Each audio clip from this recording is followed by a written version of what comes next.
એક વખત એક વ્યક્તિ સાયકોલોજિસ્ટ પાસે જાય છે પોતાનો ઈલાજ કરાવવા. ત્યાં જઈ એ ડૉક્ટરને એક સરસ પ્રશ્ન પૂછે છે કે ડૉક્ટર, જો હું મારી મરજીનો માલિક હોઉં તો હું આટલો બધો દુઃખી કેમ છું? ત્યારે ડૉક્ટર ખૂબ જ સરસ જવાબ આપે છે. ડૉક્ટર એને સમજાવતા કહે છે કે જીવનનો ઉદ્દેશ્ય એ દરેક ક્ષણ ખુશ રહેવાનો છે જ નહીં. આપણી લાગણીઓને આપણે પસંદ નથી કરી શકતા. આપણે લાગણીઓના સમગ્ર સ્પેક્ટ્રમમાંથી પસાર થવું પડે છે. દુઃખ, પીડા, એકલતા, ક્રોધ આ બધું જરૂરી છે.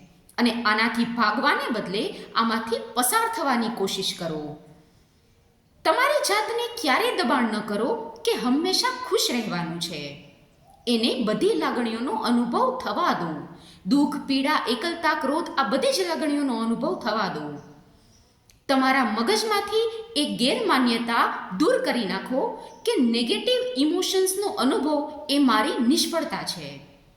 ઉદાસ થવા બદલ ઉદાસ થવાની જરૂર નથી. છે ને સમજવા જેવી વાત?